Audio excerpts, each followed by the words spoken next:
मुंबई महापालिकेत भाजप आणि शिंदे सेना यांनी संयुक्तपणे गट नोंदणी करावी असा आग्रह भाजपने धरला होता। संयुक्त गट नोंदणी केली तर स्थायी समितीत बहुमत मिळवता येईल, त्यामुळे महापालिकेच्या अर्थकारणावर एक हाती नियंत्रण राखता येईल असा तर्क भाजपकडून दिला जात होता। परंतु भाजपची ही सूचना शिंदे गटाने फेटाळून लावली आणि आपल्या नगरसेवकांची स्वतंत्र गट म्हणून नोंदणी करण्याचा निर्णय घेतलाय। संयुक्त नोंदणी केली तर गटनेता भाजपचाच असेल आणि त्याच्या सूचना डावलता येणार नाही।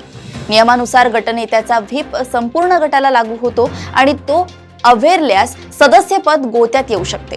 थोडक्यात सगळी सूत्रे गटनेत्याच्या हातात असतात। मुंबईत ती पर्यायाने भाजपच्या हाती राहिली असती, त्यामुळे शिंदे गटाची सौदेबाजीची ताकद संपुष्टात आली असती।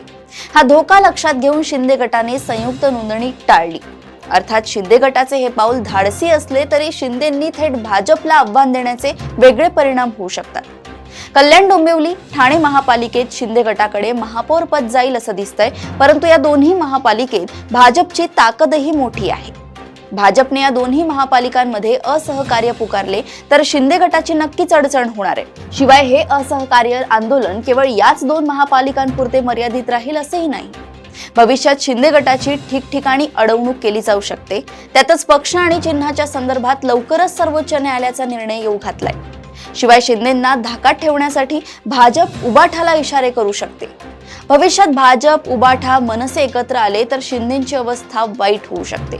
या सगळ्या भावी धोक्यांची कल्पना शिंदेंना दिल्या गेली, त्यामुळे 2 वेळा स्वतंत्र गट नोंदणी करण्यासाठी एकत्र आलेल्या शिंदेंच्या नगरसेवकांना थांबण्याची सूचना करण्यात आली। आता शिंदे एकत्र गट नोंदणीसाठी तयार असल्याची बातमी आहे। अशाच घडामोडी व अपडेट सोबत पुन्हा भेटूया देशोन्नती संपादकीयमध्ये। बघत रहा देशोन्नती।